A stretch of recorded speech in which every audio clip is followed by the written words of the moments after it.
Como entender Apocalipse capítulo 12, que descreve uma mulher sendo perseguida por um dragão?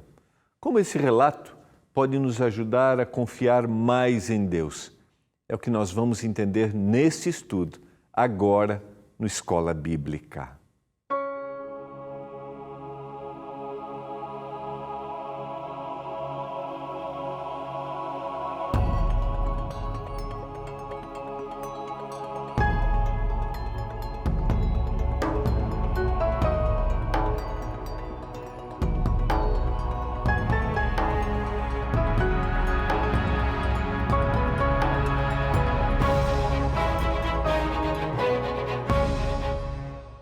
Olá, tudo bem com você? Que privilégio! Estamos juntos mais uma vez aqui no programa Escola Bíblica para estudarmos a Palavra de Deus, Escola Bíblica que forma alunos através da Bíblia. Privilégio ter a sua companhia. Obrigado a você que acompanha a TV Novo Tempo e que acompanha o programa Escola Bíblica.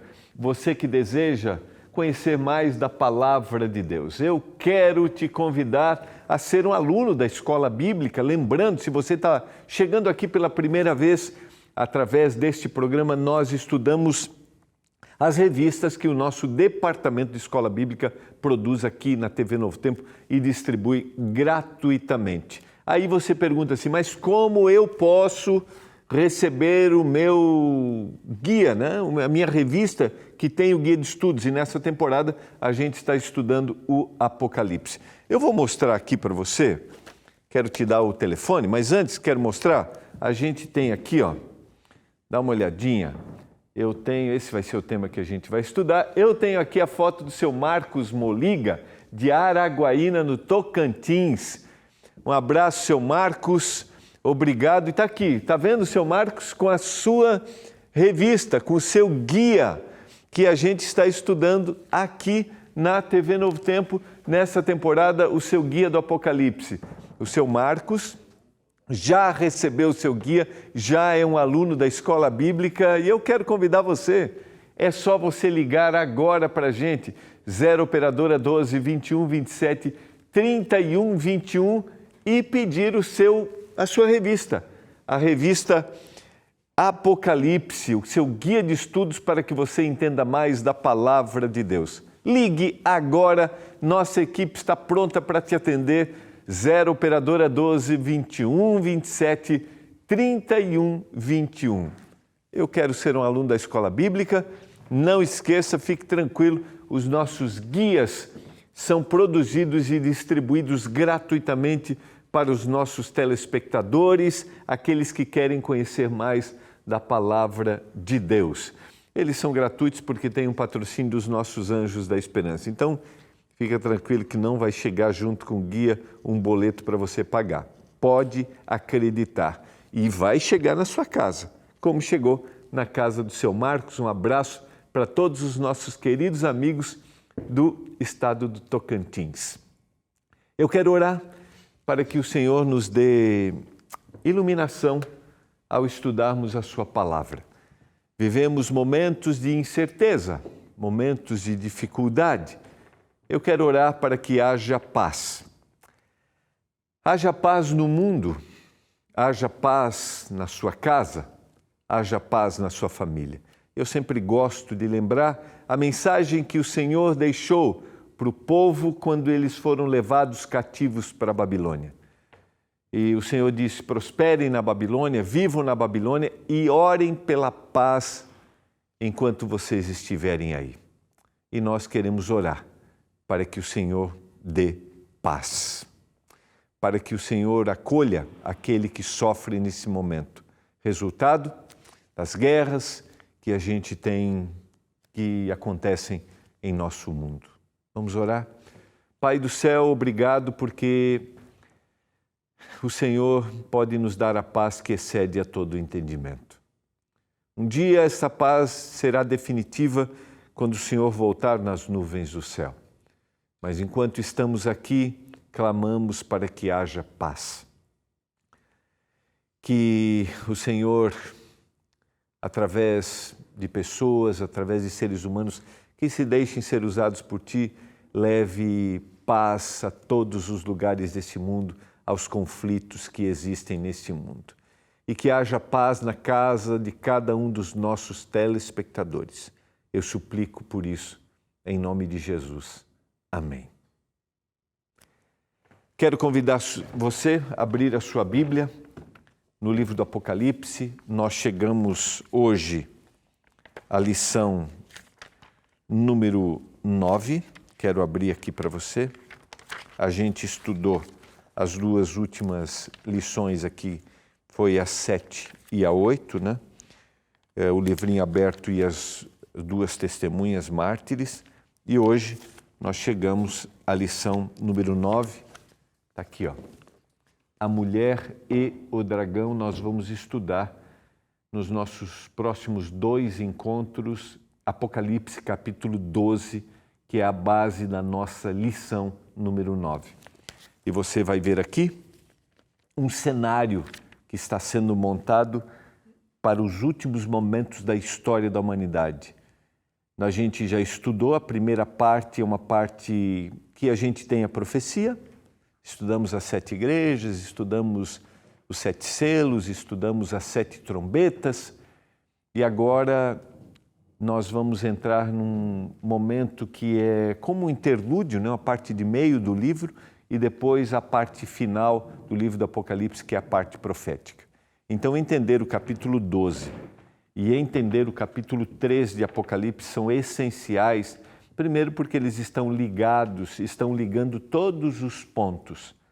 E essa será a última investida do mal para destruir aquele que procura fazer a vontade do Senhor. Então vamos recapitular aqui rapidamente, você que tem acompanhado o programa, para a gente entender alguns detalhes. Então o que a gente viu no programa de ontem, né, o período de perseguição aqueles que seguem a palavra de Deus, a gente viu as duas testemunhas, mártires, que a gente tem aqui, né? A gente até falou, a gente tem uma interpretação que é a Bíblia, o Antigo e Novo Testamento, e o povo de Deus perseguido no seu papel real e sacerdotal, que apresentam a mensagem de salvação.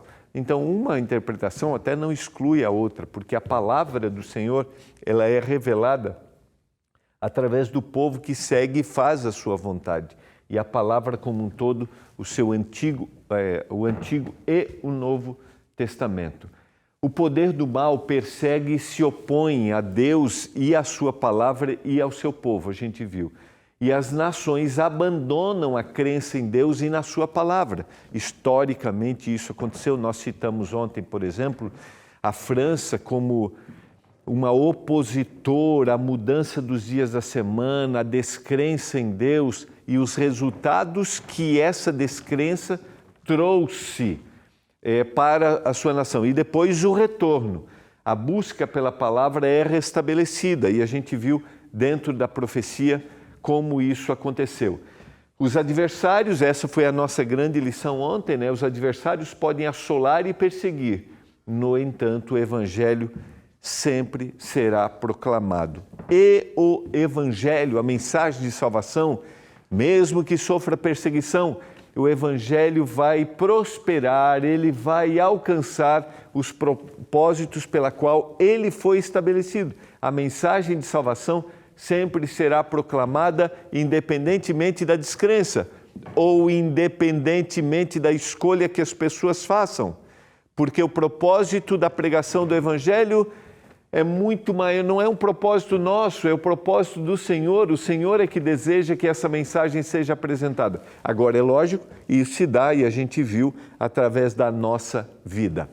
Vamos, na sequência, é importante que a gente busque, eu até citei isso aqui, né? A divisão do livro do Apocalipse, só para você que talvez goste de estudar, goste de entender, ou você que está aí aprendendo, querendo conhecer, a gente poderia, de forma bem simplista, dividir aqui os capítulos 1 a 11 como uma parte histórica, está relacionada à profecia? Tá, mas aí entra o que eu falei, a mensagem às 7 igrejas, os 7 selos, as 7 trombetas, o início, né, a introdução, João encontrando-se ali, João tendo a sua visão, recebendo a revelação, a visão do Cristo glorificado, e a gente tem a sequência agora dos capítulos 12 a 14, que é uma mensagem central. A gente vai ver uma oposição no capítulo 12 do inimigo de Deus e depois no capítulo 13, uma oposição que se dá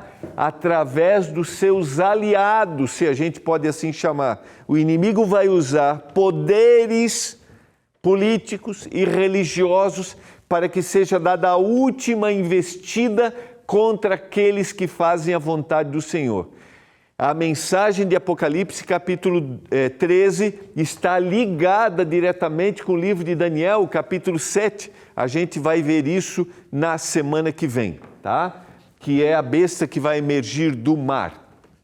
E dos capítulos 15 a 22, o que vai acontecer no tempo do fim? A gente já tem lá no capítulo 14 a característica dos 144 mil. Nós estudamos a característica dos 144 mil, que foi aquele interlúdio que existe entre a sexta e a sétima trombeta, e depois a última mensagem que deve ser apresentada. E por fim, capítulos 15 a 22, a perseguição final.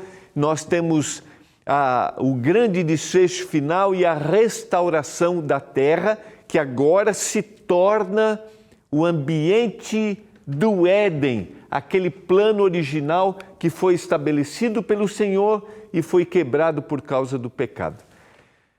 Deixa eu falar um negócio para você. São muitas informações e para mim talvez seja mais fácil dar essas informações, até porque eu estou estudando, mas se você está acompanhando através do guia, isso fica mais compreensivo para você, tá?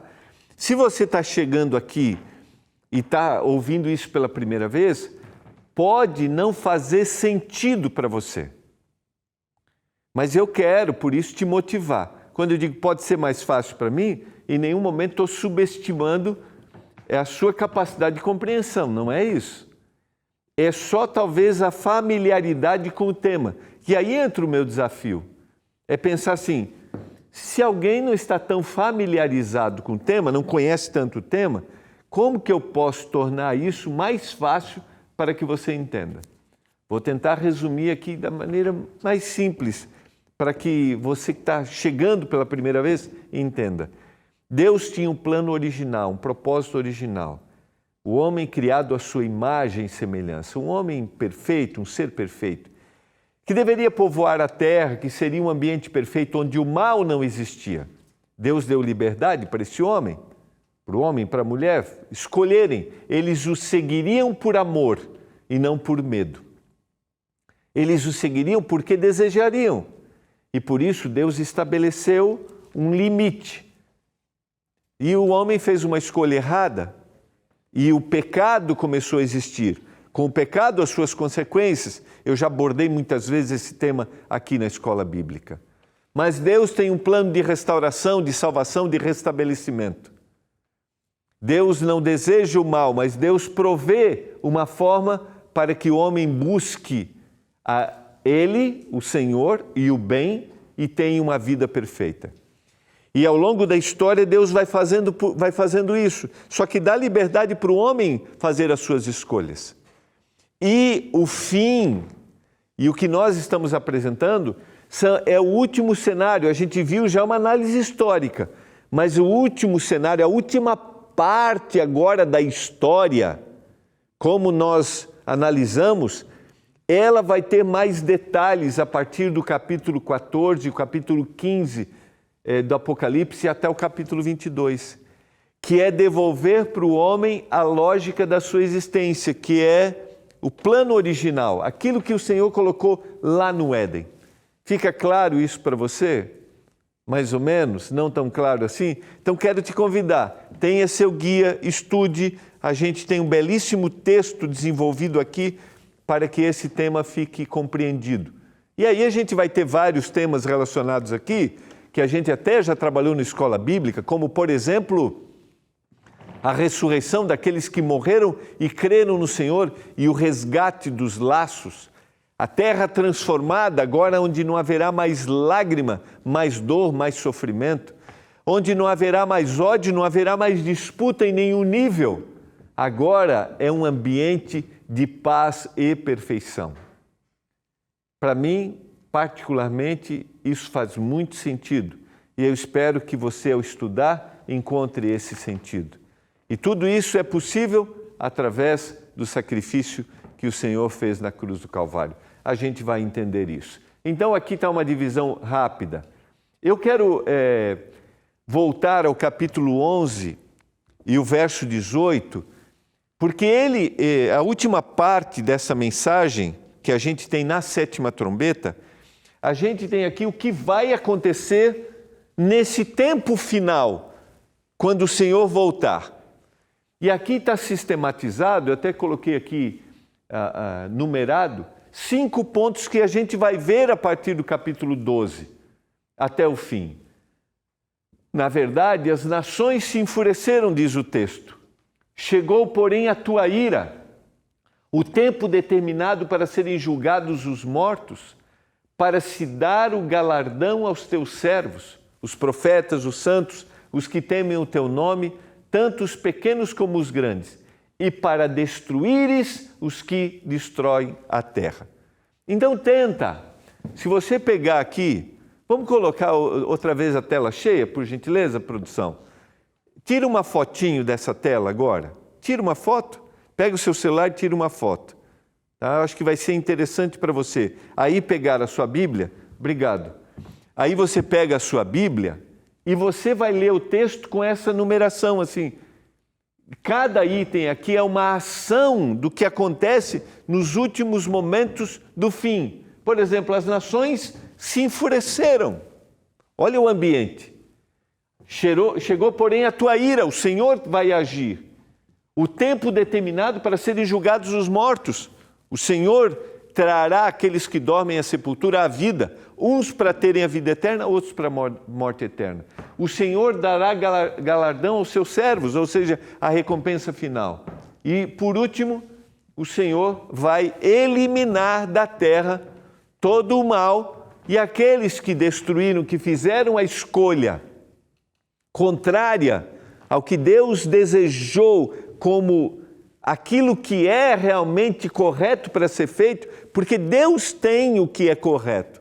Aqueles que rejeitaram o plano do Senhor não podem viver o ambiente celestial, porque na eternidade estarão somente aqueles que quiseram estar. Agora, quando eu falo isso, esse não é um ambiente para gerar em nós temor, medo, porque ninguém vai estar ligado ao Senhor por medo, eu tenho repetido isso. Mas é assim, é uma questão de escolha. E eu, ao fazer a escolha, tenho as consequências dessa escolha.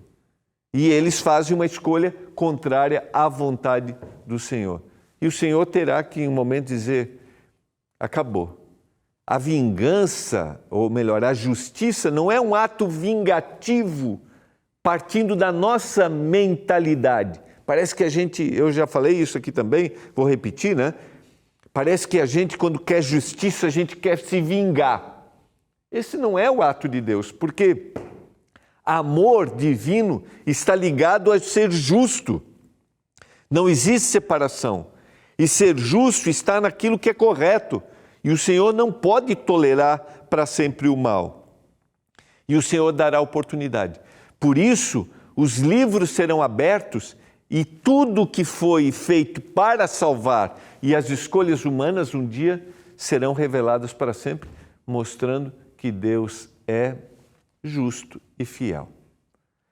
Está claro isso para você? Mais ou menos? Então, o capítulo 11, verso 18, é o que vai acontecer a partir do capítulo 12 até o final do livro. Então, a última parte do livro se concentra na tentativa do inimigo de Deus em impedir a concretização dos planos de Deus para o mundo. Ou seja, a restauração do Éden que um dia foi criado.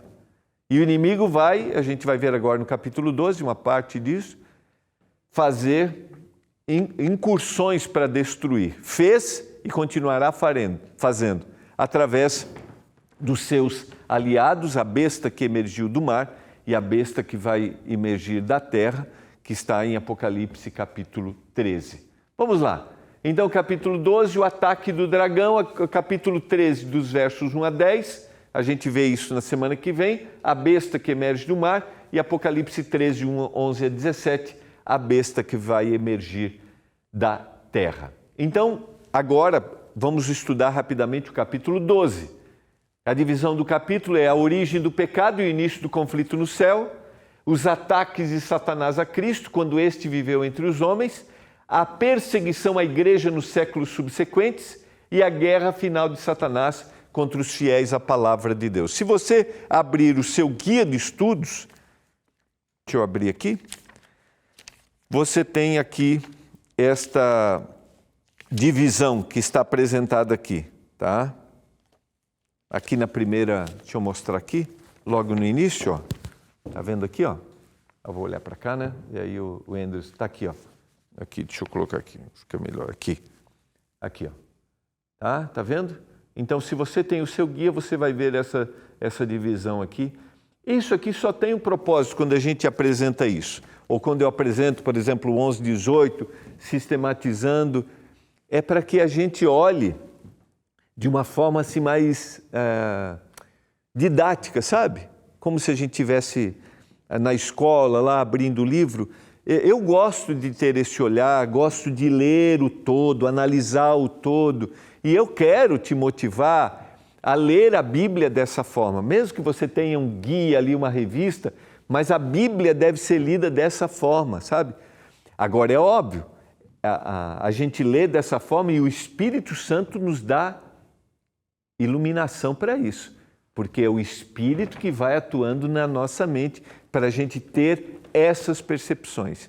Então, analisemos e olhemos para o capítulo assim, tá? Origem do pecado, conflito, ataques de Satanás a Cristo, perseguição e a guerra final, você vai ver. Então vamos lá. Verso 1, viu-se grande dragão no céu, a saber, uma mulher vestida do sol, com a lua debaixo dos pés e uma coroa de 12 estrelas na cabeça. Lembra, estamos estudando um livro profético. Essa expressão grande sinal é para dar a ideia aqui no texto bíblico de que, como João usa, né, no seu evangelho, sinal é uma ação de Deus para revelar a divindade de Jesus Cristo. Aqui ele vai usar a mesma linguagem, João está usando a mesma linguagem, ele viu o sinal, ou seja, é uma ação de Deus, tá? E ele viu uma mulher vestida do sol. Mulher, dentro da linguagem bíblica, a gente sabe, é referência à igreja, ao povo que segue, àqueles que fazem a vontade do Senhor. Vestida do sol, o sol da justiça de Cristo, com a lua debaixo dos seus pés e uma coroa de 12 estrelas. Eu acho que eu já coloquei aqui as referências, tá? Olha aqui. Viu-se a grande sinal, que é uma cena que impressiona. A mulher é o símbolo do povo de Deus. O texto de referência aqui, a gente tem vários textos, mas está Efésios capítulo 5, versos 25 a 32. O sol é a justiça de Cristo, que é luz para o mundo, tá? A lua debaixo dos pés irradia essa justiça de Cristo, que é revelada através dos sistemas do sacrifício no Antigo Testamento. Que sistemas de sacrifício são esses? Quando a gente estudou a respeito do santuário, ou quando você estuda o ritual do santuário, não era só um ritual, mas era uma forma didática do Senhor apresentar a sua justiça, a remissão dos pecados, a vinda do Messias. Então, para ficar claro aqui para você, o significado. E uma coroa de 12 estrelas. O número 12 sempre mostra um sinal de uma mensagem perfeita do Senhor, a continuidade do povo de Deus que veio através das 12 tribos e através dos 12 apóstolos. Então ele está dizendo assim, eu vi uma igreja ou um povo que mostra o amor de Jesus, entende esta mensagem e continua levando esta mensagem a todos os povos. A todos apresentam a mensagem de que Jesus Cristo morreu um dia na cruz para salvar. E este povo está levando essa mensagem. Então João ficou impressionado com esta visão que ele teve dessa mulher vestida de sol. Agora vamos lá. Verso aqui, ó. Só para tentar ser didático, né? na apresentação para você de uma figura que ajude a ilustrar, tá? Esse é o nosso propósito, ilustrar. Então, ela tem um prêmio, ela tem uma base, ela revela algo, ela irradia algo. Verso 2, e ela achou-se grávida e grita com as dores de parto, sofrendo tormentos para dar à luz. O povo de Deus que traz o Messias à existência. Esta igreja, este povo, gerou ou trouxe o Messias. E ela grita, o gritar aqui, ela clama a Deus, porque ela sofre dores de parto. Aqui, dores de parto significa a perseguição, ela sofre tormentos para dar à luz. Ela está sendo perseguida. Lembra bem, estamos falando simbolicamente de algo que vai acontecer. Quando o Senhor Jesus Cristo veio à Terra, houve decretos para que Ele não nascesse e viesse como Salvador e cumprisse a profecia, as profecias do Antigo Testamento. Verso 3, eu termino com ele. Viu-se também outro sinal no céu e um dragão, grande, vermelho, com 7 cabeças, 10 chifres e nas cabeças 7 diademas. É interessante notar que quando você olha para a mulher, ela tem uma descrição do que ela é, do que ela irradia. Quando você olha para a igreja, porque a mulher simboliza a igreja, ela tem uma descrição do que ela é e do que ela irradia e qual é o fundamento da sua crença. E você olha aqui a oposição. Ele viu um outro sinal, algo que lhe chamou a atenção, um dragão. E a gente vai ter na sequência, se você for para o verso, e eu vou ler depois, né? Verso 9, e foi expulso o grande dragão, a antiga serpente, que se chama Diabo e Satanás, o sedutor de todo mundo. Então o dragão está aqui, 12:9, ele é grande e vermelho. O vermelho simboliza a opressão e o sangue. A gente viu quando nós estudamos a respeito da mensagem dos cavaleiros, com 7 cabeças, 10 chifres, e nas cabeças 7 diademas. São reinos que oprimem, poderes políticos e a reivindicação de autoridade e de poder que representa os 7 diademas. Eu quero concluir. A mensagem inicial é que o Senhor tem um povo que faz a sua vontade, que tem uma base. Mas existe uma oposição, a guerra entre o bem e o mal. E esse inimigo agora vai perseguir e vai usar todas as formas para destruir. Amanhã nós vamos continuar. E eu quero te convidar a fazer a vontade do Senhor, a fazer aquilo que Ele chama você para fazer. Agora não esqueça, você sofrerá oposição. Vamos orar? Pai do céu, nos ajude a fazermos a Tua vontade, mesmo que a gente sofra oposição, mesmo que haja perseguição. E eu oro por aqueles que talvez estão sendo perseguidos nesse momento. Que o Senhor os abrace com a Tua graça, em nome de Jesus. Amém. Foi muito bom estarmos juntos, essa é a parte inicial. Quero te convidar para amanhã a gente estar juntos e concluir o estudo do capítulo 12. Um abraço e até amanhã.